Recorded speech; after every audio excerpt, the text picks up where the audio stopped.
Pada beberapa minggu kemarin banyak yang berkomentar di channel YouTube saya terkait dengan membahas terkait dengan pemenuhan 24 jam tatap muka yang dilakukan oleh para guru itu sebagai syarat untuk mendapatkan tunjangan profesi. Jadi pada video kali ini Bapak Ibu harus menyaksikan sampai full biar tidak salah paham, biar tidak gagal paham ya, biar nanti informasinya yang secara full itu Bapak Ibu bisa mendapatkannya.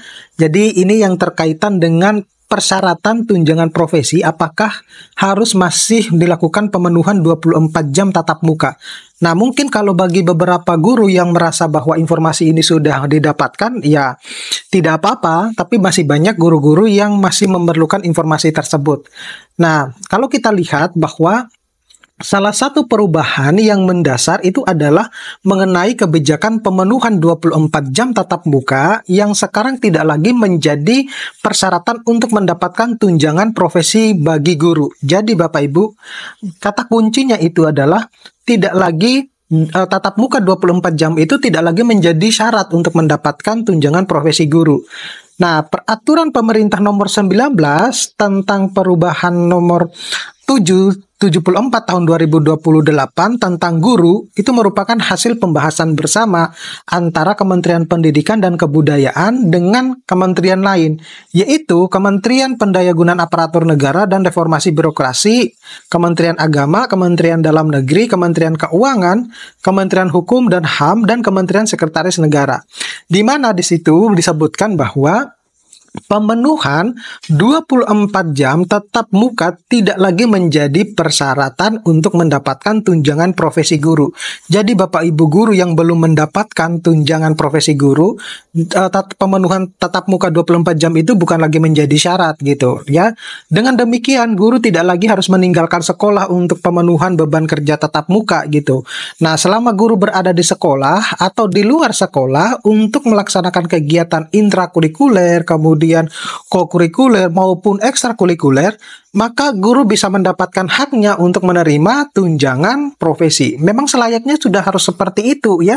Jadi kalau misalnya mau memberikan bantuan, tunjangan atau peningkatan kesejahteraan, nggak usah pakai persyaratan macam-macam, ya langsung aja gitu ya.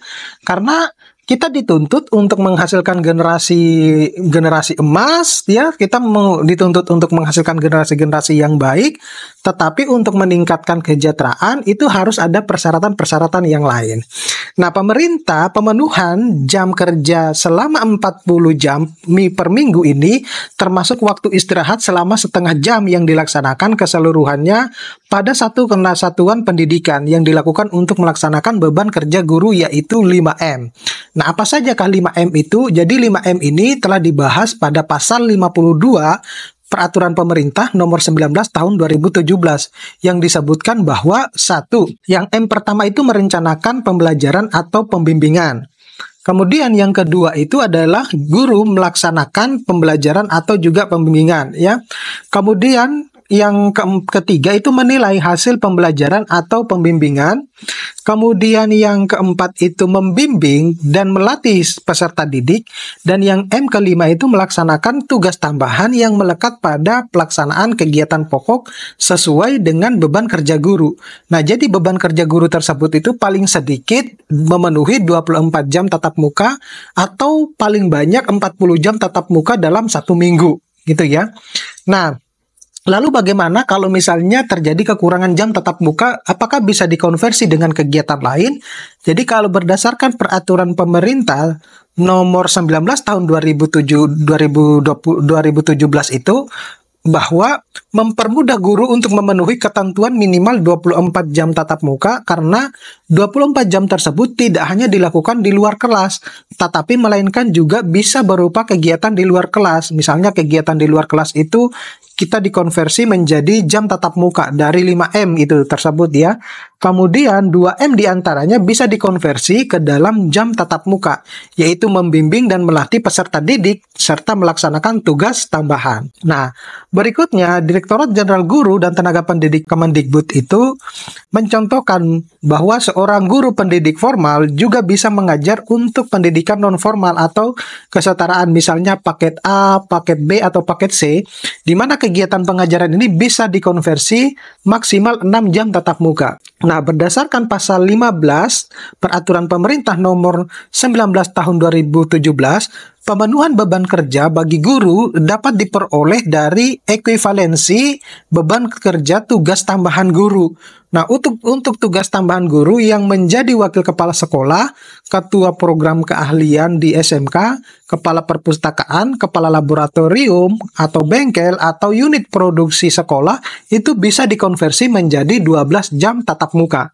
Nah, selanjutnya, untuk tugas tambahan bagi guru yang menjadi pembimbing khusus pada satuan pendidik yang penyelenggaraan pendidikannya itu inklusi atau pendidikan terpadu, bisa sebenarnya juga dikonversi ke dalam menjadi 6 jam tatap muka. Yang terakhir, untuk tugas tambahan yang berkaitan dengan pendidikan di sekolah bisa dikonversi paling banyak 6 jam tatap muka. Nah, jadi sebenarnya Bapak Ibu guru itu banyak yang bisa dikonversi, tetapi yang perlu diperhatikan catatannya itu adalah yang 24 jam itu tidak lagi menjadi syarat untuk mendapatkan tunjangan profesi guru atau persyaratan menjadi tunjangan profesi guru. Pranata mengatakan bahwa kegiatan lain di luar kelas yang masih berkaitan dengan pembelajaran siswa itu juga bisa dikonversi ke dalam jam tatap muka. Misalnya, guru berinisiatif membawa siswanya ke pasar. Dalam perjalanan dari sekolah ke pasar, kegiatan di pasar hingga kembali ke sekolah itu menghabiskan waktu berapa lama atau berapa jam.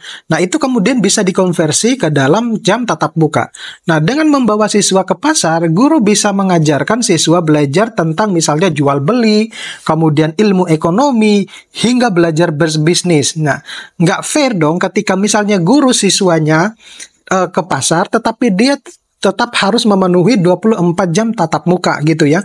Padahal membawa anak ke pasar itu juga dalam rangka penguatan pendidikan karakter dengan tema kemandirian antara lain kewirausahaan dan yang lainnya. Kemudian di sisi yang lain itu dibutuhkan yang namanya kreativitas guru dalam penguatan pendidikan karakter. Kalau berbicara tentang pendidikan karakter tentu kita nggak boleh meremehkan kreativitas guru ya. Jangan pesimis misalnya gitu. Atau kita tetap harus optimis. Nah, kemampuan guru ini sangat bervariasi, kemudian berkreasi dalam menciptakan kegiatan yang mendukung penguatan pendidikan karakter. Nah, berbagai kegiatan di dalam maupun di luar kelas itu bisa diciptakan guru untuk melaksanakan PPK. Nah, misalnya dalam mengenalkan nilai-nilai nasionalisme guru, ini juga bisa membawa siswa ke museum. Nah, misalnya contoh yang lain di museum, guru itu juga bisa memperkenalkan sejarah, kemudian benda-benda pustaka, kemudian atau budaya secara langsung, kemudian tidak hanya melalui foto yang biasanya menjadi yang hanya cuma terjadi di dalam kelas, tetapi penetapan PPK ini di sekolah juga bisa memberikan ruang kepada guru yang berkreasi. Nah, Kemendikbud itu melalui Dirjen Guru dan Tenaga Pendidikan juga memberikan pelatihan kepada guru-guru mengingat kreativitas terkait dengan penetapan PPK sekolah. Nah, misalnya kreasi ini kita ajarkan tetapi kreasi sendiri ya, yang lebih hebat. Jadi guru-guru itu dituntut untuk lebih kreativitas. Nah, contohnya misalnya guru SD itu bisa memiliki kelebihan dalam ruang berkreasi. Karena misalnya pola belajar mengajar di guru SD itu berdasarkan kurikulum 2013 atau yang disebut dengan kurikulum tematik ya. Nah, contoh sederhananya adalah guru itu bisa sebenarnya memanggil tukang cilok yang kerap berjualan di depan sekolah untuk menjadi sumber belajar di kelas. Jadi guru-guru itu tidak harus belajar di dalam kelas tetapi di luar kelas juga. Nah, kemudian di sisi yang lain itu adalah memanfaatkan sumber belajar lain seperti misalnya madrasah diniyah. Nah, penerapan sebenarnya penguatan pendidikan karakter itu bisa dilakukan dengan memanfaatkan sumber belajar lain atau learning source. Nah, untuk mendukung penguatan pendidikan karakter dalam 8 jam di hari sekolah, siswa itu bisa sebenarnya melakukan kegiatan keagamaan, misalnya di masjid, di gereja, di pura, kemudian di wihara, ataupun pusat aktivitas ibadah lainnya. Nah, Diharapkan sekolah itu sebenarnya dapat bekerja sama dengan lembaga lain dalam mengisi kegiatan 8 jam di hari sekolah. Salah satunya dengan misalnya menerapkan madrasah diniyah. Nah, jika sekolah dapat bekerja sama dengan madrasah diniyah atau taman pendidikan Al-Quran, maka guru-guru di TPA atau madrasah diniyah itu bisa datang ke sekolah memberikan pelajaran agama. Nah, begitu juga jika ingin mengajarkan kesenian kepada siswa, maka sekolah-sekolah itu bisa bekerja sama dengan sanggar seni atau komunitas budaya atau mengundang para seniman dan atau budayawan ke sekolah untuk mengenalkan seni-seni budaya kepada siswa. Itu adalah salah satu kreativitas juga dari guru-gurunya. Nah, berikutnya itu adalah kegiatan intrakurikuler, kokurikuler maupun ekstrakurikuler. Nah, apa sebenarnya kegiatan tersebut? Nah, penguatan pendidikan karakter ini bisa melekat dari 3 bentuk kegiatan sekolah. Dari ketiga kegiatan itu termasuk di dalamnya adalah intrakurikuler, kokurikuler maupun ekstrakurikuler. Nah, kegiatan intrakurikuler ini merupakan kegiatan yang umum biasanya dilakukan, seperti misalnya kegiatan yang dilaksanakan untuk pemenuhan kurikulum, yaitu siswa ataupun guru itu belajar sesuai dengan mata pelajaran yang tercantum dalam kurikulum masing-masing jenjang pendidikan. Kemudian, kalau kegiatan kokurikuler itu merupakan kegiatan yang dilaksanakan untuk penguatan atau pendalaman kompetensi dasar atau indikator pada mata pelajaran atau bidang sesuai dengan kurikulum, di mana kegiatan kokurikuler ini bisa berupa kegiatan pengayaan mata pelajaran, kemudian kegiatan ilmiah, pengembangan seni dan budaya, dan atau bentuk kegiatan lain untuk penguatan karakter siswanya. Nah, berikutnya itu adalah kegiatan ekstrakurikuler, di mana ini merupakan kegiatan di bawah bimbingan dan pengawasan sekolah yang bertujuan untuk mengembangkan potensi bakat minat, kemampuan, kepribadian, serta kerjasama dan kemandirian siswa secara optimal. Nah, biasanya kegiatan ekstrakurikuler ini berupa kegiatan krida ya atau olahraga, kemudian karya ilmiah, ataupun latihan olah bakat, ataupun olah minat, atau keagamaan yang tentunya disesuaikan dengan ketentuan peraturan perundang-undangan.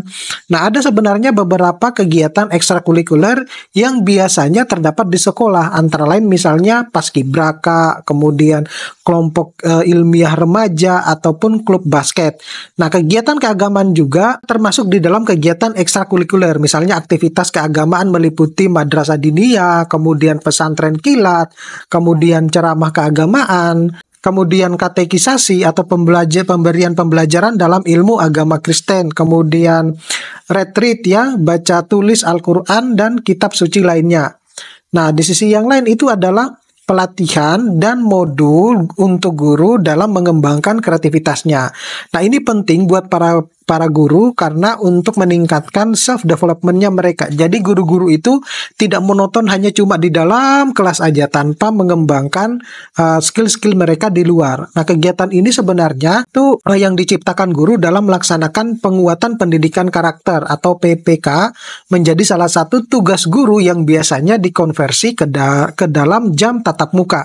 Nah, untuk mendukung pelaksanaan PPK di sekolah, Dirjen Guru itu dan tenaga pendidik telah memberikan pelatihan kepada guru-guru. Nah, itu yang juga akan berlangsung di setiap tahunnya.